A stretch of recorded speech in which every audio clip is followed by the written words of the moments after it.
अच्छा और क्या हो सकता है हमारे देश के लिए। और राम जी वापस आ रहे हैं तो हम उनको नमस्कार करते हैं। 22 जनवरी को ये 500 बरस की तपस्या और अनेक संघर्षों का परिणाम है। भारत में सनातन संस्कृति का झंडा बुलंद हो रहा है। और कोई अयोध्या में एक साधारण मंदिर नहीं बन रहा है। राम मंदिर, राम जन्मभूमि का मंदिर भारत की सभ्यता, संस्कृति और सनातन परंपरा का, भारत के मान का, सम्मान का, स्वाभिमान का मंदिर निर्माण हो रहा है। और वो तो बताएं, और इस देश में राम का नाम नहीं चलेगा तो क्या बाबर का नाम चलेगा, औरंगजेब का नाम चलेगा? इस देश में राम कृष्ण का ही नाम चलेगा। शांति जी कहाँ की रहने वाली? फ्रॉम उत्तराखंड। अच्छा, उत्तराखंड देवभूमि से हैं। देवभूमि से। क्या कहेंगी, राम मंदिर बन रहा है अयोध्या में, 22 जनवरी को प्राण प्रतिष्ठा का कार्यक्रम है, क्या कहेंगी? इससे अच्छा और क्या हो सकता है हमारे देश के लिए। और राम जी वापस आ रहे हैं तो हम उनको नमस्कार करते हैं। तो राम जी वापस आ रहे हैं, 22 जनवरी को आ भी रहे हैं। 22 जनवरी को उद्घाटन होके वो बैठ जाएंगे अपने गर्भगृह में। कितना संतुष्ट देशवासी अपने आप को महसूस कर रहे हैं?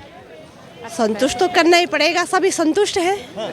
सभी चाहते हैं कि दोबारा आए वो और हम सभी को आशीर्वाद दें। 23 जनवरी से आम जनता के लिए खुल जाएगा मंदिर। आप कब जा रही हैं दर्शन करने?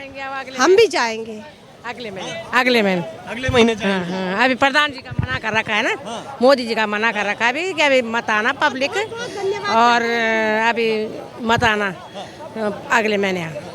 बस चलिए, विपक्ष कह रहा है, विपक्ष राजनीति कर रहा है मंदिर को लेके। कह रहा है कि मतलब मंदिर बनवा के मोदी जी ने जो किया वो तो सही है, लेकिन मंदिर की आड़ में वोट ले रहे हैं, ऐसा कह रहा है। नहीं नहीं नहीं नहीं, मोदी जी और योगी जी का हम बहुत बहुत धन्यवाद करते हैं जिन्होंने राम मंदिर बनवाया। और विपक्ष क्या, कोई भी कहे, कहने दो, दुनिया तो कहते रहे। कहने वाले तो कहते रहते हैं। मोदी जी भी सही है, योगी जी भी सही है। योगी काम सही कर रहे हैं। हाँ, बहुत अच्छा, बहुत इसका चुनाव है अभी अगले ही साल, अच्छा, बहुत अच्छा। मतलब इसी साल चुनाव है अब तो 2024। हम तो बस उनको ही देंगे वोट।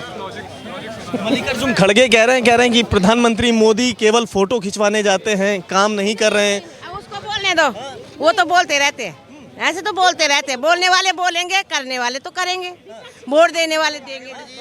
विपक्ष बोलता ही रहता है। जो सही रास्ते पे जाता है, बोलने वाले तो 50 हैं, लेकिन जो सही रास्ते पे जाएगा वही सही होगा, सही होगा। कांग्रेस अध्यक्ष जो हैं खड़गे जी, वो कह रहे हैं कि मोदी जी गरीबों को दबा रहे हैं, आम लोगों की भाषा, आम लोगों की जो आवाज है उसको दबा कुचलने का काम कर रहे हैं। अब वो तो चोर है, बाद में नहीं चोर चोर है वो।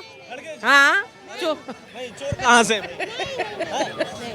चोर है। हम उनके बारे में कुछ नहीं बोल सकते, वाले सारे चोर है। हम कुछ नहीं बोल सकते उनके बारे में। अपनी अपनी सोच है, किसी को अच्छा लगता है, किसी को बुरा लगता है, बस इसके बारे में हम कुछ किसी को नहीं बोल सकते। मंदिर को लेके क्या बोलेंगी? 550 साल का इंतजार करना पड़ा देश वालों को, उसके बाद में अब मंदिर मिल रहा है। तो योगी जी और मोदी जी का धन्यवाद करते हैं। बाकी कांग्रेस कह रही कि मोदी के दम पे नहीं, ये कोर्ट की दम पे मंदिर बना। नहीं जानते, हम ये जानते हैं कि सभी आज तक क्यों नहीं बना कोर्ट के दम पे? आज तक क्यों नहीं बना? जब मोदी जी आए, योगी जी आए, जब तो बना। हिंदू मुस्लिम करने के लिए मंदिर बनवा दिया। नहीं, ऐसा कुछ नहीं है। हिंदू भी ठीक है, मुस्लिम भी ठीक है। बस। क्या नाम हुआ अंकल? ब्रजनंदन जायसवाल, ब्रजनंदन जायसवाल। कहाँ के रहने वाले हैं? गोपालगंज, बिहार से। बिहार से। हाँ, 22 जनवरी को मंदिर की प्राण प्रतिष्ठा है अयोध्या में, क्या कहेंगे? 22 जनवरी को ये 500 बरस की तपस्या और अनेक संघर्षों का परिणाम है।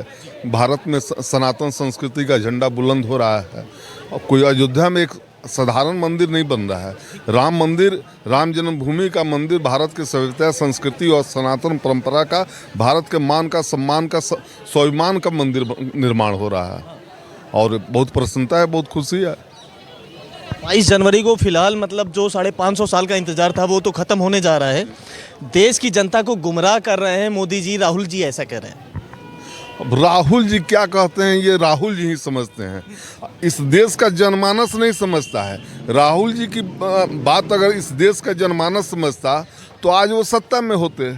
तो राहुल जी अपनी बात वो खुद समझते हैं, और गुमराह करने का कहाँ सवाल है।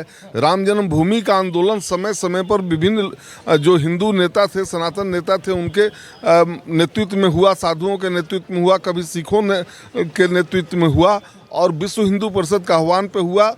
कोर्ट का ये निर्णय था और सरकार ने इस निर्णय को एक मुकाम तक पहुंचाने में सहयोग किया। इसमें गुमराह करने जैसी कौन सी हिंदू मुस्लिम के बीच में खाई पैदा करने का काम कर रहे हैं मोदी जी। हिंदू मुस्लिम के बीच में जो खाई होती है वो मोदी जी बन के खड़े हो गए।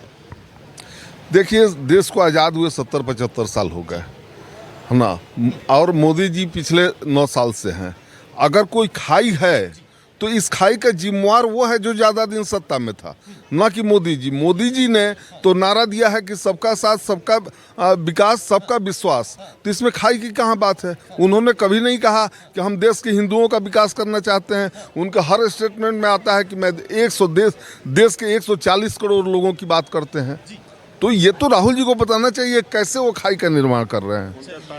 तो आप क्या देखते हैं 22 जनवरी को मंदिर में रामलला बैठ जाएंगे, राम भगवान बैठ जाएंगे, उसके बाद में आपका जाना कब हो रहा है? हम लोग तो 22 को ही जा रहे हैं, 22 को रहेंगे वहाँ। निमंत्रण मिला है क्या आपको? हाँ मिला है। हाँ। मतलब जाना आपका कंफर्म है?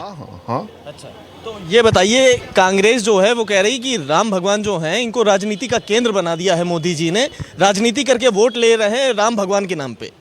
उनको भी लेना चाहिए, उनको भी राम का नाम लेना चाहिए। किसने रोका वो तो बताएं। और इस देश में राम का नाम नहीं चलेगा तो क्या बाबर का नाम चलेगा, औरंगजेब का नाम चलेगा? इस देश में राम कृष्ण का ही नाम चलेगा, शिवा और महाराणा प्रताप का ही नाम चलेगा।